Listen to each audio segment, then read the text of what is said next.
I think I have to give you some context before I show you the podcast with Sebastian Öhrn. I met him actually, I think it was in 2018, 2019, and it was in a period where I actually wanted and was in the process of becoming a fashion entrepreneur. I started my brand Dress by Charles, and he was actually one of the first companies with Myrqvist collaborating with me, providing I was able to resell their shoes, showcasing them and selling them, as simple as that, which was a lot of trust they put into me, and I really appreciated it. Also the fact that the way they worked and collaborated with me was super nice and has always been a super cool brand, beside the fact that there were fantastic shoes. So it was a real pleasure to actually have this chat with Sebastian, since I admired him from the very first time we actually met. So I hope you enjoy this one. So, hello everybody and welcome Sebastian Öhrn from Sweden, Stockholm. Thank you very much. Perfect pronunciation of my surname. Even almost, I actually never reflected on this, but it's Eagle, right? Exactly. Yes. So it's kind of a fun name in Swedish, but when you go abroad, like Öhrn, it doesn't sound particularly interesting. Just a bunch. No. Wagner is not that great either. Yeah. So you're fine. So this is, yeah. No, I was just going to say thank you very much for having me here, Pascal. Yeah. I mean, it's super cool. We tried to actually meet in person, but you had to kind of get your sun injected, kind of sun exposure. I know. I feel quite bad for ditching our face-to-face meeting, but No. I felt that my vitamin D levels were too low, and I took a flight to South Africa and spent a couple of weeks there. So I'm back now. I'm tanned, ready, resty, ready to go. Perfect. So exactly. So we just talked about it. My podcast, the idea is to share a little bit kind of insights, not necessarily too much about what you're exactly doing, but more about motivation and kind of the challenges and way of thinking and how you motivated yourself. And actually that South Africa trip, it really fits extremely well because I understand it really why you actually did it. And you explained it a little bit as well, but I think that's quite healthy.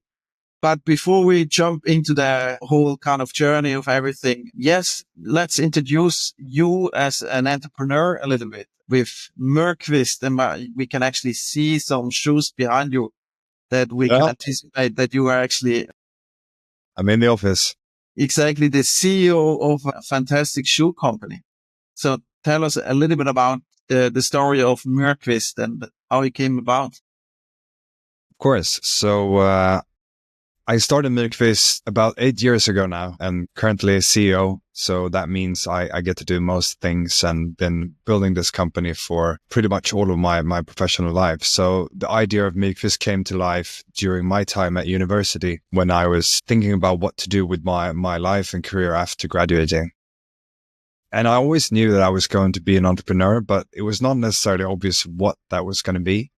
And I had quite a personal interest in footwear and menswear in general. And I was actually in the process of buying some Goodyear welted shoes for myself. And I came into the process of researching the market, and I could not really perfectly understand why it would cost so much to buy a pair of Goodyear welted shoes, and started to dig into the underlying cost of that, and found out that most of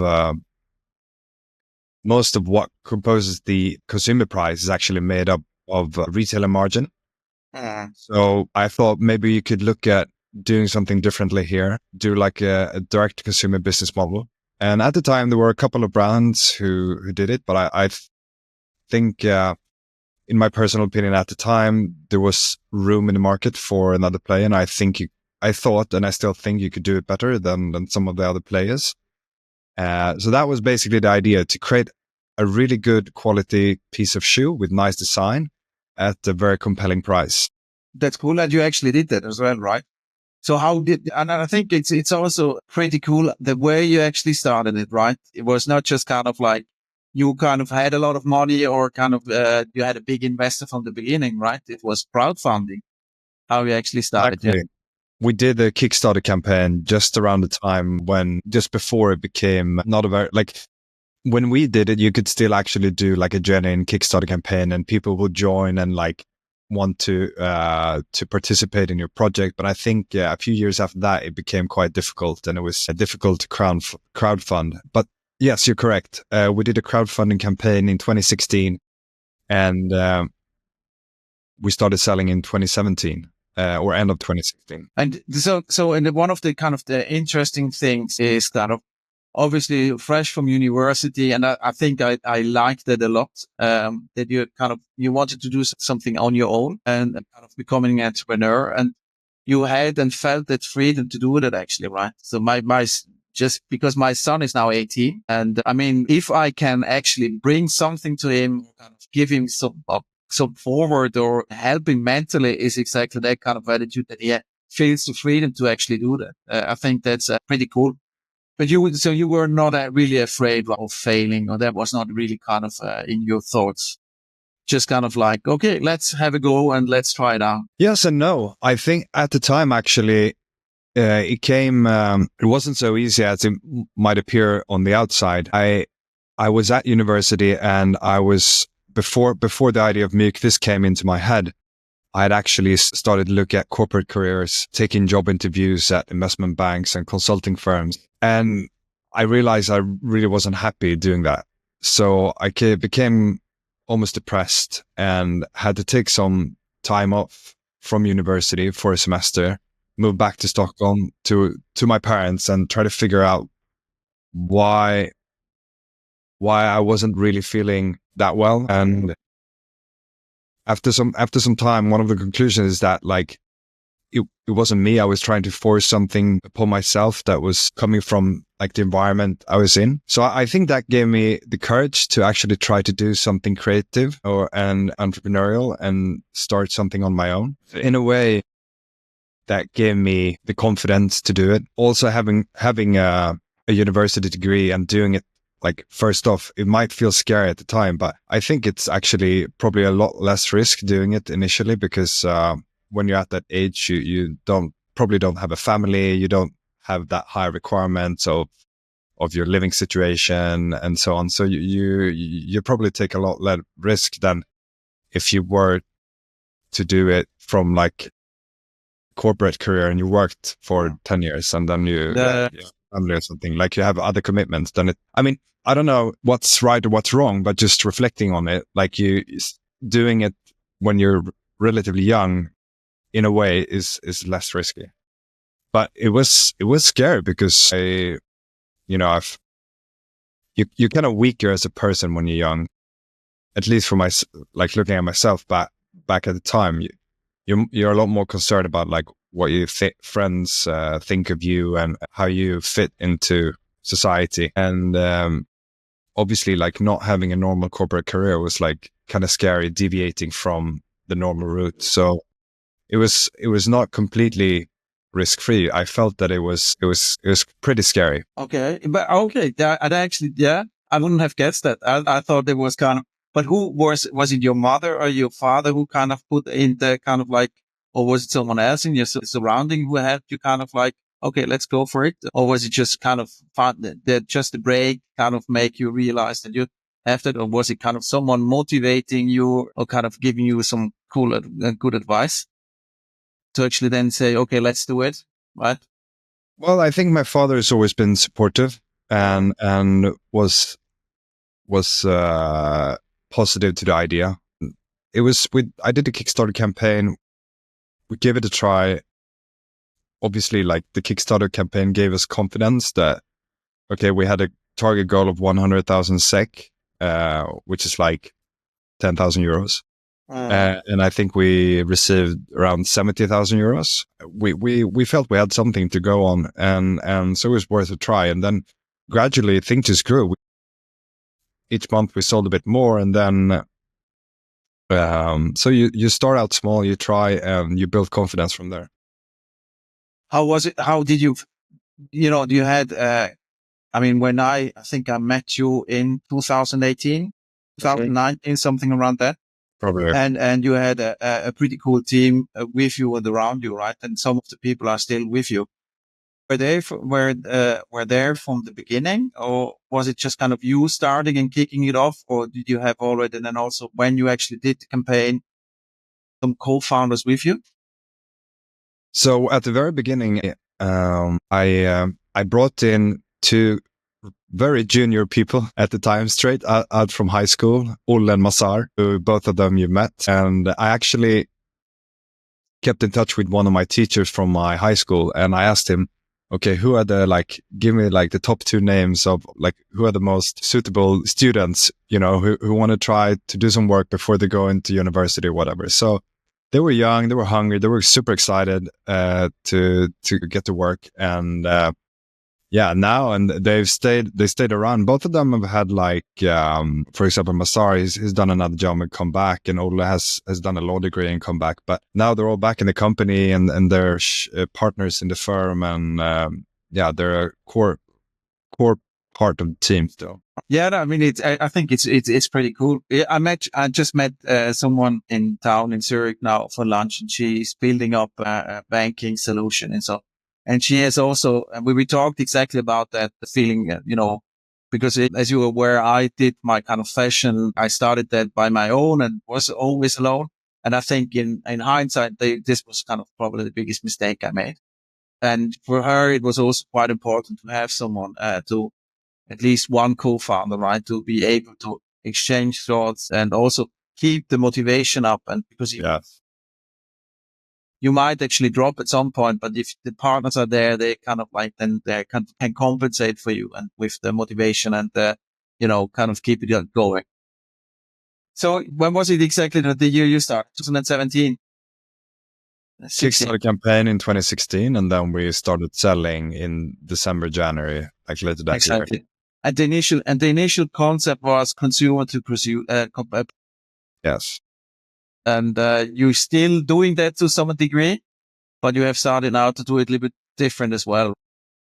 Well, slightly differently. So let me put it this way. The idea of doing direct to consumer was based on the assumption that we could deliver a better product at a better price than our competition. So as much high quality shoe as possible per dollar spent, in other words. And I think that is the core, and that is what still is the underlying North Star and mission of our company. We want to be able to offer as much price value as possible. And we have realized that's not exclusively tied to the direct to consumer model. We actually do have some really nice partnerships with, for example, NK and Care of Carl and some other, they account for a relatively small part of our business, and they also help us build our business and expand into new markets and reach new consumers. Now, I mean, one of the things which I'm also a little bit curious about is now I'm going a little bit off script, as you'll notice. I'm sorry about that. But what I'm just kind of thinking about is one of the things with which I was always quite impressed is because, you started off, I mean, you had an interest in shoes, but you were not an expert in how to produce and how to design and all these kind of things.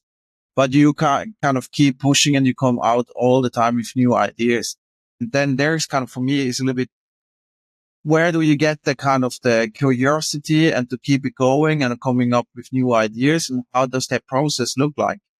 Because you really need to reinvent, right? And then there's the trends, and then there's the menswear style, which is not that kind of moving that fast. So there is some basics which just really remain the same. And how do you kind of handle that? I mean, it's also a little bit of pressure thing, right? Yeah, I think we see ourselves as creating a relatively timeless product. So as you mentioned, we see trends are moving pretty slowly in our industry, which is thankful, from a business perspective. We really try to refine our product line and incrementally tweak and improve our product season after season or year after year. So buy better leather, or improve the design or the fit or the last or the shape or the sole. And I think and we're using customer feedback. I think we've created a fantastic product now. Our shoes today are quite like remarkably better, improved from 5 years ago. So I hope that if anyone listens here who hasn't bought shoes from us but did it back in the days, have a look again. You'll be surprised. Yeah, I'm always recommending them whenever I'm wearing them, that they should have a look, especially my Swedish friends, obviously, that they can actually go by your shops. But I mean, the creativity in that context, I mean, and the drive and the learning involved in that. I mean, you buy the leather in Italy, right? Not necessarily all related, but we have some suedes from Italy, and we worked with French tanneries and British tanneries. So it's all within Europe, but it differs a bit. Okay. And I mean, I'm still kind of a little bit, how did the process go about to actually find, I mean, now you have different kind of versions, right? You have winter boots, you have quite heavy boots, you have kind of thinner models, you have loafers, you have sneakers. Is it all the same producers that you do that? Or where are you kind of like, how do you find that the producers who are helping you to create the products that you want to? So all of our shoes are produced in Portugal, and most of the factories in Portugal are then concentrated to the northern region of Portugal. But we don't do everything in the same factory. We try to work with the specialists on each construction. So one factory that we work with for doing Goodyear welted shoe is not the same that we work with for doing like cemented sneakers, for example. But because they have different specialities and are specialized in different craftsmanship. So the type of factory is dependent on the construction. But then we do work closely with the subcontractors, or rather the suppliers of materials and components. And sometimes, or often, or always, when applicable, we use the same leathers across the factory. So if you buy suede loafers that are Goodyear welted, it will be the same material as if you buy like a suede sneaker. Okay. Now, how do you kind of, and then, do you have, when you kind of look at the whole kind of process of producing and coming up with new models, and I mean, you have also had some really cool collaborations, right? Now going a little bit back to the script that I created, is the motivation behind it, and keep it up and keep your kind of energy up and going. And also within the team, have you kind of implemented some dedicated strategies, or how do you go about it? And just to put it a little bit in context, I have talked to a Swiss guy. He is also an entrepreneur. He has started different kind of startup organizations, political movements. He has now started also being active in politics, and his kind of goal or kind of measure was he created a 3 or 5 year plan, kind of with setting goals, then putting that into yearly goals, and then kind of, breaking it down to quarterly goals. And then every weekend, 1 hour, he reflects on those goals, and he's kind of measuring himself. That's one way of doing it, right? Yeah. And then we had I had a surf professional who was much more kind of like focused to be in the now and kind of take it, be present, and by doing yoga and breathing actions and stuff like that, to keep him kind of like mellow, let's put it that way, and keeping him stable to actually keep pushing forward, learning, improving. What is your secret? Is it South Africa? Yeah, no, I mean, it's definitely a combination of the both, not just like physical health is for sure critical for me. The past few years, I've done a significant improvement, just comparing myself to maybe 2 years ago. I went from snoozing a box of, tobacco. Snooze is like a Swedish tobacco product, for those who don't know, having like an entire box a day and maybe, drinking every other day. And now today I'm more or less not drinking. I don't snooze. I work out every day. I try to sleep quite well. I'm off my sleeping meds. And I can definitely feel the difference. It's given me a lot of more productive hours and an energy throughout the day. But I wouldn't say that's my secret, because it worked out before as well. It's just better now. I think really the core for me is doing something I enjoy. And I'm sure it's very individual, and I'm quite impressed by people who do boring companies, because I couldn't do it. Like, imagine selling toilet paper or something. I mean, just selling I love the product we do. I love the brand. So just being able to be in this environment every day and doing and working with like a product and brand that you love it's amazing. That you actually have built up, created yourself is probably giving you more satisfaction. Because I'm now working for a Swedish startup at the moment, right? And that's also pretty cool. But it's not kind of, Well, yeah. I mean, I think looking at like my colleagues, we try to keep everyone very involved, and I think ownership can be taken without necessarily being the founder and finding passion in what you do. I think it's visible in most of my team. Now just one question that just came because you kind of mentioned the motivation and the people of participating. I was interviewing the CEO of Deedster, who was formerly a jet pilot, funny enough, in the Swedish Air Force. And I knew him quite well beforehand, but after the interview, I kind of saw the fact that the way kind of he grew up and kind of got educated by the military has impacted him extremely. The way he's building the teams within the companies he has created and sold different companies. What is your kind of take on finding, because it seems that you have quite a good hand in that as well, right? Because of the people that have stayed long with you. What is your kind of secret in that, selecting your team members and keeping that spirit high? Yeah, I think as you mentioned initially, selecting is quite important. I believe. Well, I do hope that I can learn to be better at like leading and training people. Given where I am now and in my relatively short 8-year experience, I've come to realize it's very important that you hire the right people for the right positions and make sure that you all in the team share the same values and have the same mindset. Because it's all about being very synced. If you're not in sync, there's friction. And if there's friction, there will be a number of bad outcomes from that individually for each person that's part of the friction, but also for the team and the dynamics. So I think it's very important to make sure you can manifest the values and the mindset of the company and make sure that everyone shares them. And once you found those people who are a good fit on those two criteria, I think you can be trying to involve everyone and be transparent, both with the strategic plans of where you're going as a company, but also the financial plans. Make sure each employee, as long as you're comfortable doing it, like I'm sure some companies have some type of safe walls, but as far as possible, just make sure you are transparent and share the strategy, financial goals, and connect everyone's work to the overall goals of the company. So make sure that people can see what their KPIs are. They have clear goals and their KPIs are contributing to the financial performance of the company. And that will be in turn then connected to their own work and what they do. It's interesting.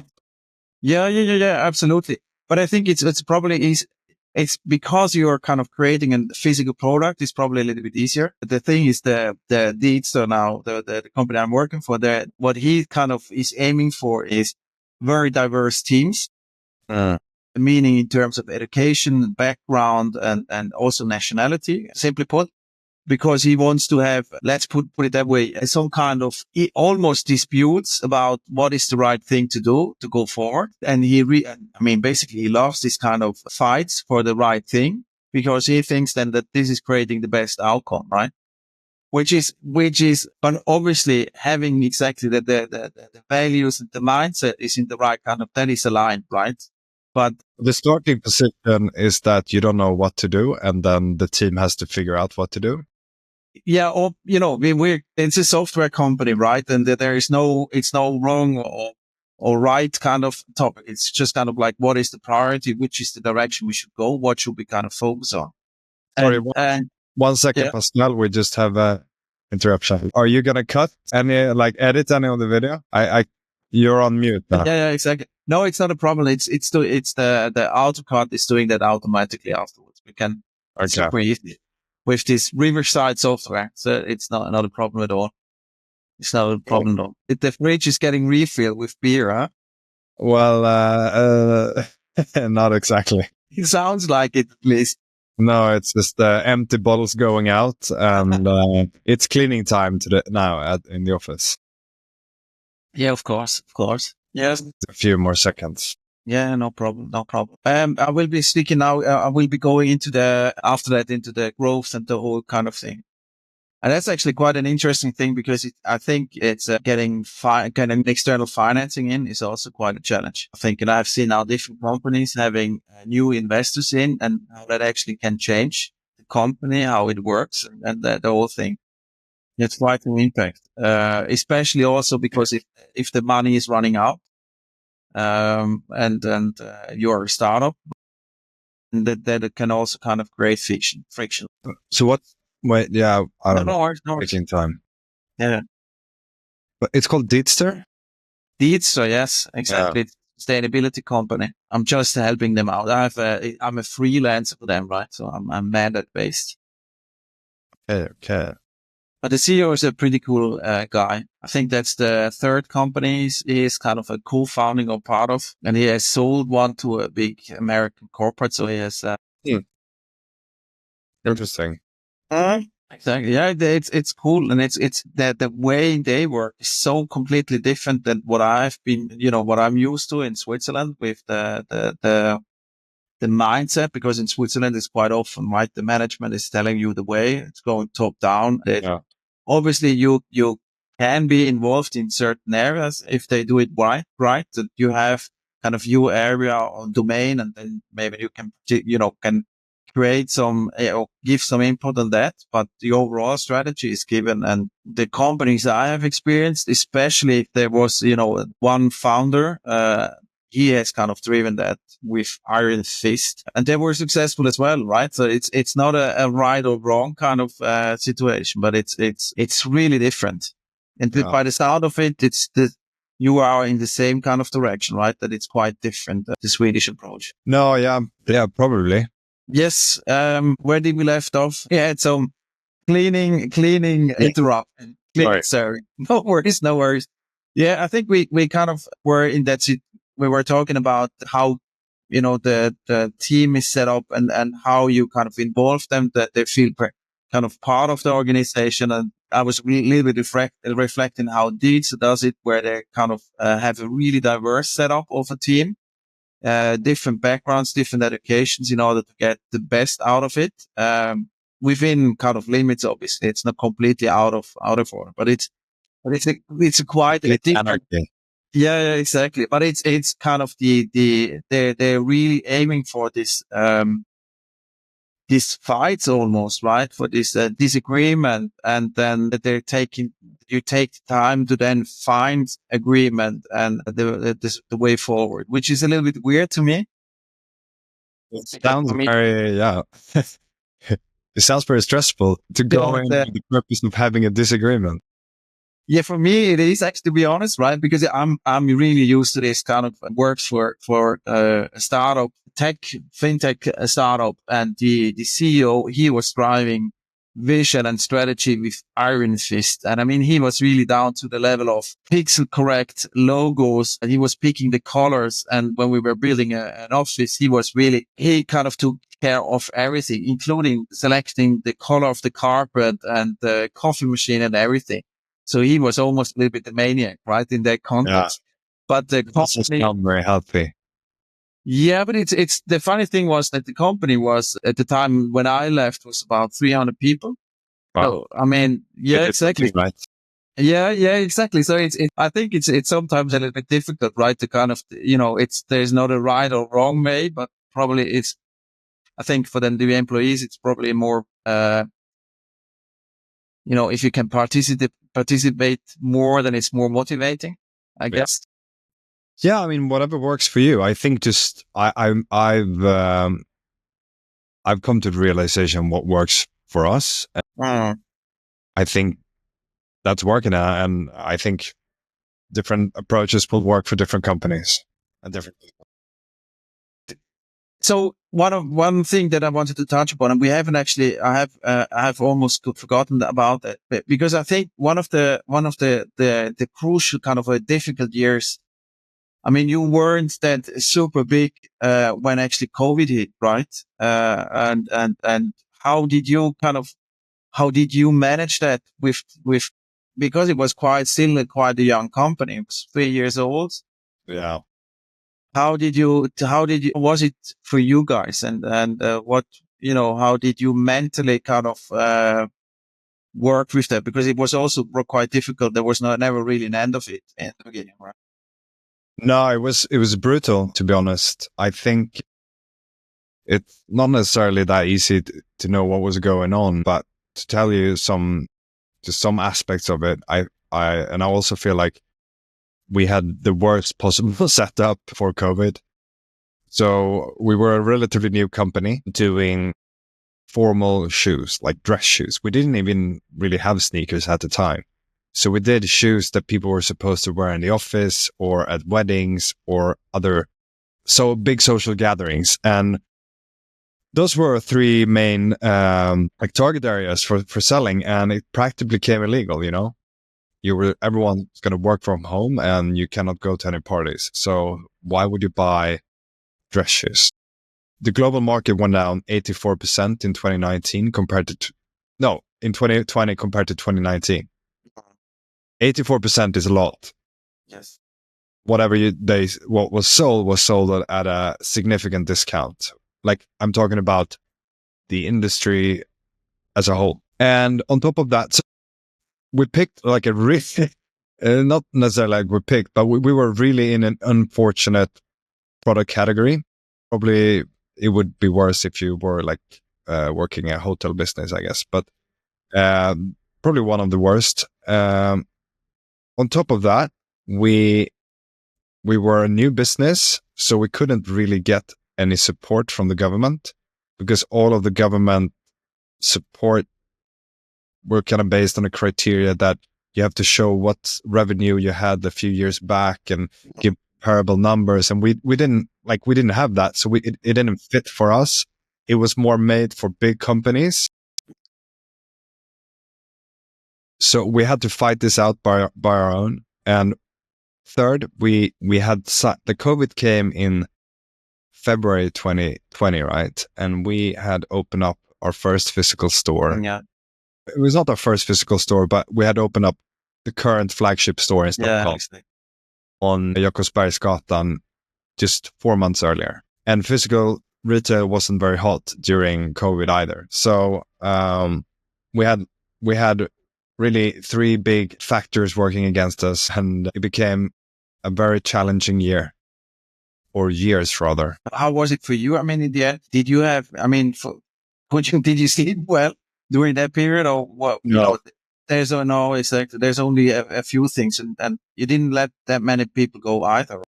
I haven't slept well until like this week, since in a grown-up age, I think. Actually, literally this week, I'm completely off my sleeping medication. All right. Yeah. Okay. That's a good news, right? Yeah. So South Africa, the sun helped as well to get into that. I think so. Yeah. And you have now, you overcame COVID, and now you have, you have been one of the hottest scale-ups, right? And you have actually gotten a finance round, which is also pretty cool. You have now opened shops in London, in Oslo. Yeah. So business is booming. So you I've never felt happier. Well, so I'll tell you this. On the scale-up list that you mentioned, I actually haven't read the full article because it's behind a paywall, and unfortunately, I'm too cheap to subscribe to it.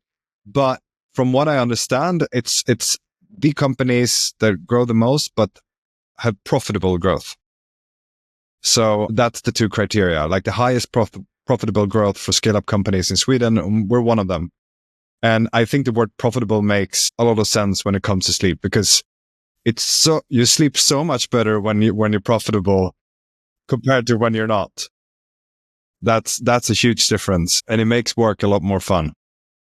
I can imagine. And you have now also external financing, right? You have an official kind of VC that is invested. We have we have investors, but they're only private individuals. Okay, but you have, what was the news then? The women joined, right? Yeah, so Adeline Sterner is on our board. She has invested together with her husband as private individuals. So, Okay. So they're still angel investors, and it was almost exactly 1 year ago. And then together with one of our other like private investors, we formed more of a professional board since then.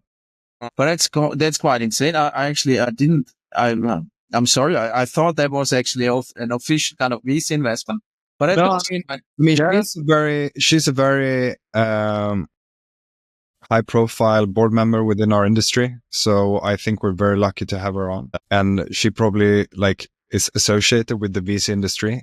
She used to be working together with Kai Cosmetics and Verdane before, for example. So that's probably one of the reasons why that connection was made. Yeah, we have only taken in private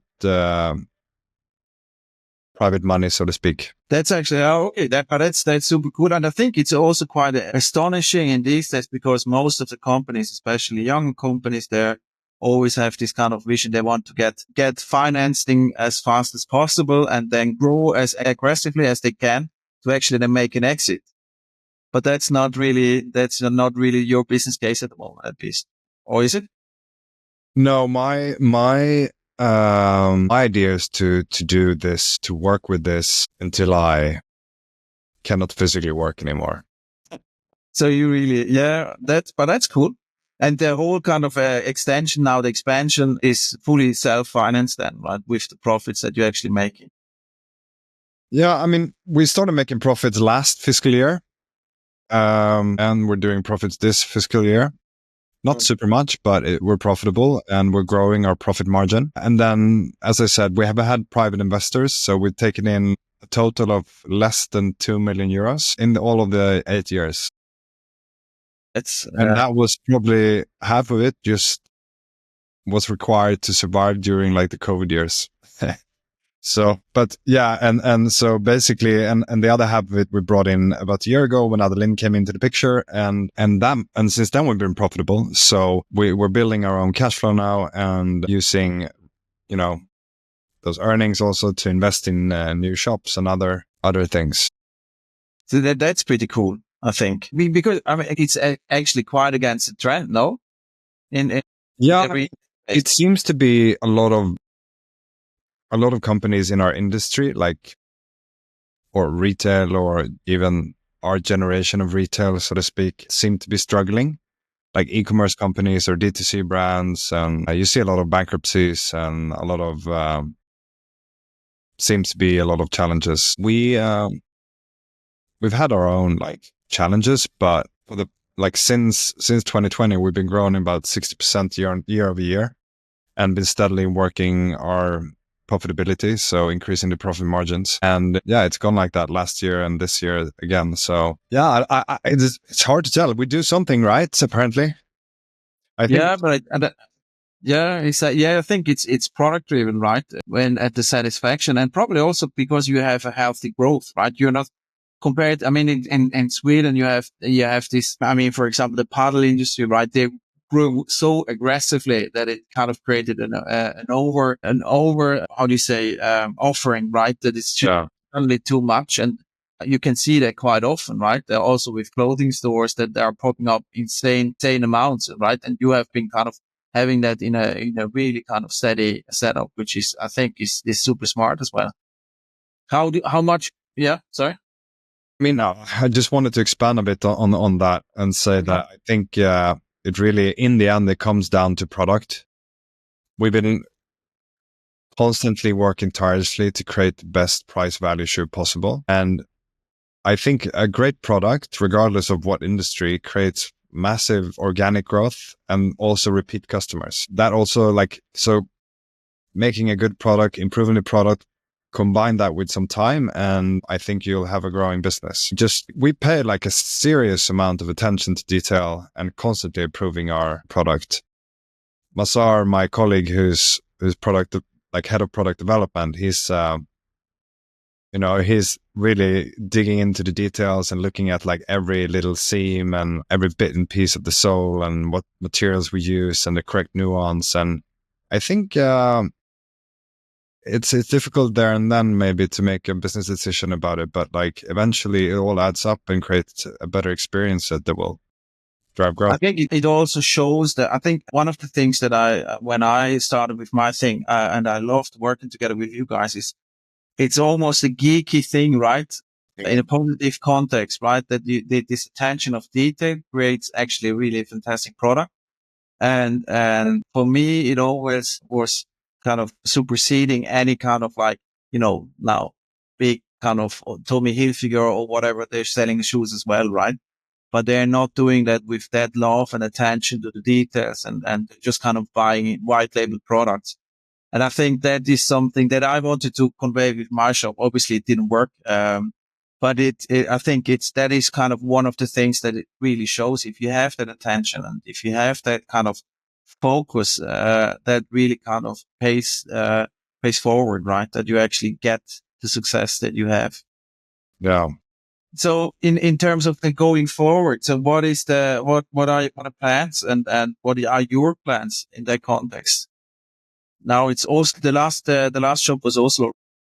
Yeah, so we were actually in the middle of like making the shop fit and everything. So we haven't opened it. It's gonna open in probably in May. I cannot reveal an exact date yet because building stuff, it's never very 100% certainties. But later this spring it will open up, and we're doing some hectic work there. So we did the London store opening last year, and this year Oslo, and I think that paints a picture of a retail strategy. Our online sales are growing a lot as well, so I think we're gonna like continue working with that balance. Maybe not. I'm not sure. Like we'll see exactly how our retail strategy will pan out after this. Apart from that, we're gonna continue just incrementally building on what we have, create a better product, a better price, better offering, and grow the company, improve our margins, and allow us to be the global leader in our category. Have you any kind of new collaborations that you have in store? Oh, because I missed the Bostad sneaker. I love that one. Yeah, I really love that the little bit off white. That's one of the ones that I need to get that sometime. Yeah. So the thing is that we've done a few cool design collaboration, but it takes a lot of time and effort doing that. So right now we don't have any specific collaborations in the nearby in the pipeline. And the Björn Borg Båstad sneaker that we did, that was about a year ago. So lately we've been focusing more on refining our own product, like making sure the core, like upgrading the core assortment. And, it's all about the fine details again, but, making an updated last to improve the fit or the shape of the shoe, and even doing like our improved packaging. I don't know if you like things that create the overall brand experience. All those different touch points that creates a better experience and will continue to drive our growth. I was hoping that you kind of announcing something really cool. Well, no, I cannot announce. I'm really disappointed, kind of the Audi thing. I still love whenever I have that on, and I have it often, especially when I go to Italy, and I'm going actually in 2 weeks again down there. So I will have that driving shoe. Not with an Audi, but it's an electrical Volvo. I'm sorry. But with vegan materials, of course, no. But that's kind of what is the, how do that? That's probably one of the things that I'm really interested in as well, more kind of from a personal point of view. How do you go about that when you have, the partnerships and this kind of thing? How do you find that? Were they asking you, for example, now Audi or with Jon, for example, where you did a special thing, or Björn Borg? How does that go about? Well, I think it's actually just been personal relationships that has developed, or even from the beginning, it could have been customers who we've connected with, and then eventually the idea has grown together. And to be honest, when with the Björn Borg, for example, I reached out to Henrik Bunge, who is the CEO of Björn Borg, and that was a few years ago, and there was like no intention at the time to do a collaboration. I just thought he seemed to be an interesting company leader, and I wanted just to network. So I asked him if he wanted to have lunch, and he was like, "Yeah, but we have to work out first." So I had to meet him for the first time in the gym at his office, and he like made me so exhausted. He's probably like 15, 20 years older than I am, but he's like so physically fit. It's insane. And so I think he just wanted to like exhaust me and then have lunch and then we could talk. So anyways, that was the start of a good friendship or getting to know him at least. And then we stayed in touch. And then one idea, we just started talking about an idea of making something a bit more, retro tennis inspired together, and it all came together as this cool tennis retro shoe. Yeah, it is really, it looks fantastic. I think I'm really kind of a sneaker guy, and normally I love my Nikes and Adidas, but that one is I have that actually in this summer. I need to get that. I will order it later. Yeah, let me know in advance, and I will. But I think for me, and I'm really envious about what you can do or what you're actually doing, because I would love to have this kind of, I love the fact that you can actually touch and wear it and, the product. And because I'm in software sales, you never have, if you sell software, you normally don't have a satisfied customer. They will never tell you they're happy with that. There's always some faults with that. And with shoes and clothes in general, I think that you get, the satisfaction you actually get in selling that is on a different level, because you can see people kind of how they physically and emotionally react to actually wearing them, and how they almost a little bit transform, and that you give them more self-esteem, more kind of self-belief even, right? Having someone having a power suit, a dark blue suit, and an Oxford shoe from you guys, that's just kind of exploding out from self-belief, right? And I think that's a super cool thing. So maybe you could open up the Myrqvist store in Zurich. Yeah. I was actually thinking about that just before, but I thought that's probably too lame. Too late. And I'm already trying to get Ascaro down here. You know that. But I think Zurich is. Yes, I would think so. Yes. The interesting thing is, and that was also some reflection of mine, I think it's quite an exclusive place. Looking at pricing and everything, you probably would have to sell them a little bit more expensive, just kind of to get that exclusivity touch into that. But it's an expensive place, right, for a physical show. So it's not that easy. Well, I have to come visit you more often. I haven't explored Zurich properly, so no. We'll do it more when I'm there next time. Let's do that. No. So before we kind of closing out the whole podcast, I wanted to also, we have now talked a lot about your company, and I think it's what comes through for me, especially is actually the kind of the enthusiasm, exactly, and the thing what you said, and it's probably a little bit not, it's kind of, you love what you do, right? And that is actually motivating and keeping you sane and inspired actually throughout that process. But if you think now a young guy is approaching you and has a new idea of whatever kind of product, physical product, underwear, or I don't know, socks, or, suits or shoes, what would be your advice to him? What is the kind of the key thing that you would think that you should have done differently? What the key thing? I think there are 2, maybe 3 things that I could mention. And first of all, it would be careful or cautious about who you take advice from. There are a lot of, especially when you're young and you're inexperienced, you think that people just because they're older than you, they're right, or they would know more than you do. And that's not necessarily true in your whatever particular line of work or your field that you're doing. I think you should be careful. And for example, if you're talking to a marketing expert, you should take advice about marketing from that person, but you don't need to take advice about fundraising from a marketing person, right?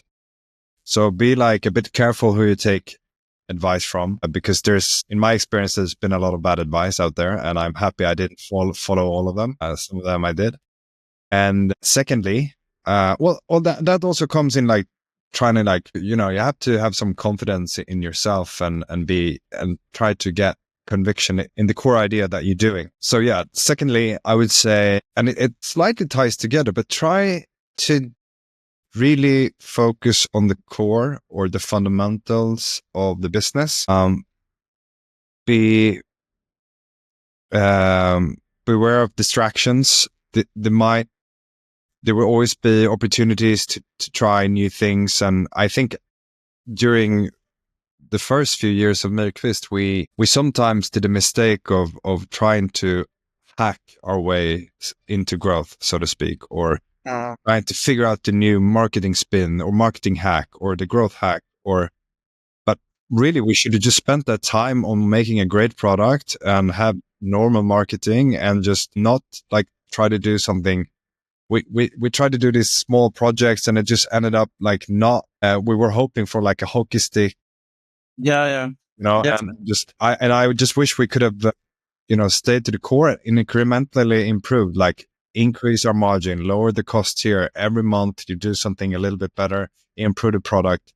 So make sure you know precisely what is the core offering and business that you have and work on that rather than trying to be best at something else. I liked it a lot. I think that even applies not even to physical products, but in general, whatever kind of like what you do. Yeah. Because it's especially in my, in sales or business development. Now you have all these kind of people and, companies throwing things around that you can earn more money faster. And you only have to follow those 5 steps and exactly growth hacking and hockey stick and get super rich in only 6 months and stuff like that, which I don't believe in, right? Okay. So I like this a lot, that the focus exactly on your core and kind of make that a great product. Makes a lot of sense to me. So what is your plan for the next few years of Myrqvist? World's domination. Exactly. Expansion, kind of slow but steady expanding in Europe, US or Asian market. Is that something you have in mind? Well, no, I mean, as you said, the idea is to continue our growth and continue increasing our profit margins. So becoming like a big global company is ultimately what we'd like to do, and not just because of the sake of doing that. Like it ties into our mission statement, providing high quality footwear at a good price. Because once we reach a larger scale as a company, we will be able to provide an even better product at an even better price. So it's really about continuing that mission. And in terms of markets, we are currently online in most international markets, like some larger than others, like we sell to the US, but we also get orders from Japan or Korea. Physically, we're doing Norway this year. And yeah, we're looking at opportunities going in a bit more dedicated online or offline in other markets. But, I cannot really reveal all our. No, you don't need. No. Any new special kind of shoes? I mean, one of the things which I think you have to be a little bit in terms of the products. For example, now you see all these super thick loafers, right? Especially black ones with really thick soles and loafers. Yeah, and that you actually kind of you stick to your kind of the style, right? That you don't get into this super fancy Prada or Balenciaga kind of trend of supersizing everything. And then does that actually take some courage from you guys that you say, okay, now we Or is it tempting to go into that direction sometimes, following these kind of bigger labels? Well, no, I think what we do is we try to create a product. Every time we create a product, it's meant to last for at least 5 years in terms of trend. So if we would never make a product that we would think this will be only sellable for a couple of years or even 1 year. Of course, sometimes we've done like product developments that just didn't work out, but it was never intentional to just do it one season.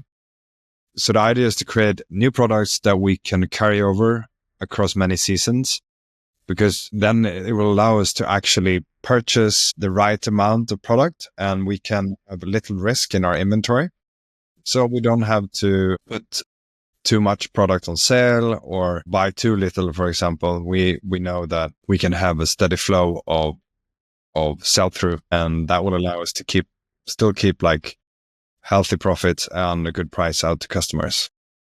Are you planning that just kind of popped up now? Are you planning to do something similar, like for example, Oscar Jacobsen with Sustain, the shops, right? That you could take back shoes and kind of clean them, pimp it up, and resell. I mean, we do offer like shoe cleaning services and so on, but no, we don't have the Sustain, like that type of circularity. Yeah.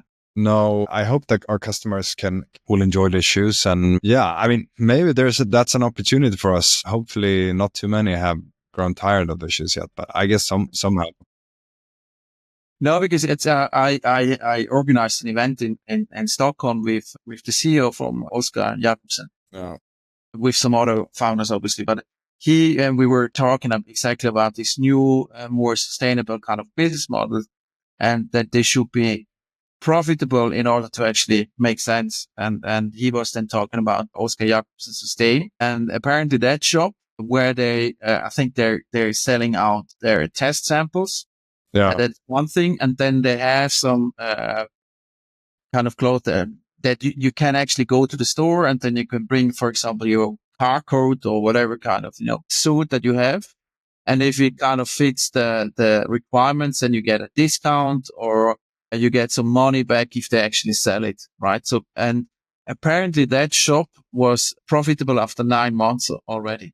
Wow, really? Yeah, exactly. I was going to ask. I walk by the shop almost every day. It's on my way to work. Yeah. And that was super interesting. And also the fact that what it actually creates is for him also from a pure kind of customer lifetime value.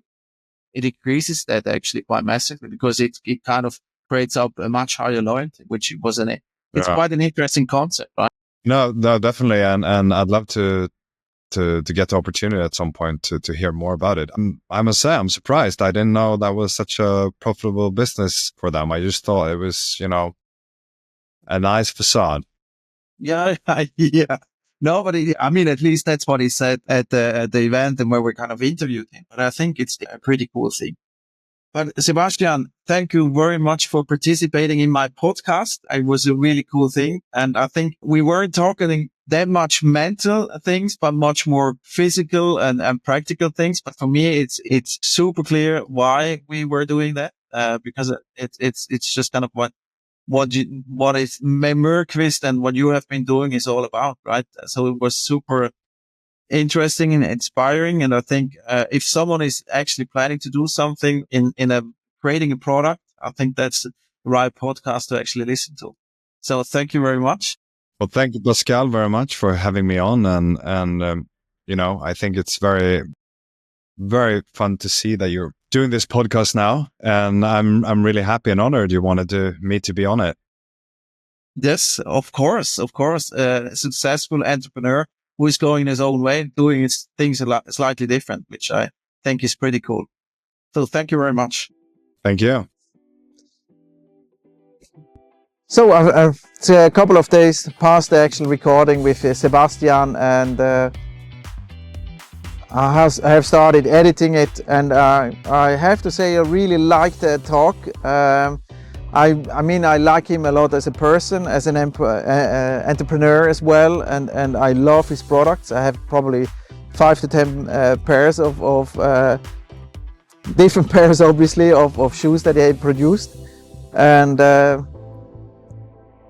yes, I think it's a really cool thing that they have, that he started and has now with the team by his side kind of built up and grown quite big, and they're still growing, but not in a too aggressive way, which I like even more, because it's not the exaggerated way, the super aggressive approach. I like that a lot, to be honest. And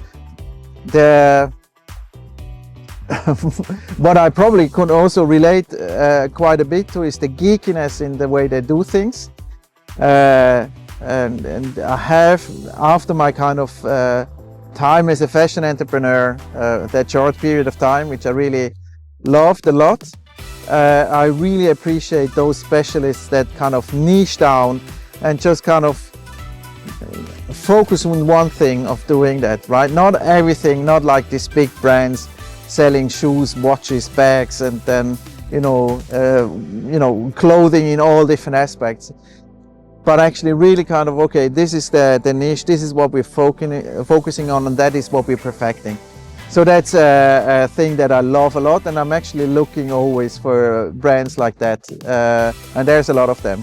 Not just going for the big brands who have the big marketing budgets, but actually they're really kind of the geeky ones that are really producing the best products for actually the value that you have to pay for. So really hats off to the team, what they have actually accomplished and what they're still doing, and the continuous improvement. I love that a lot. And Sebastian, I'm really happy that you can sleep again. I think you have done a fantastic job, and love to catch up with you next time. Hope you liked the podcast. See you in the next one.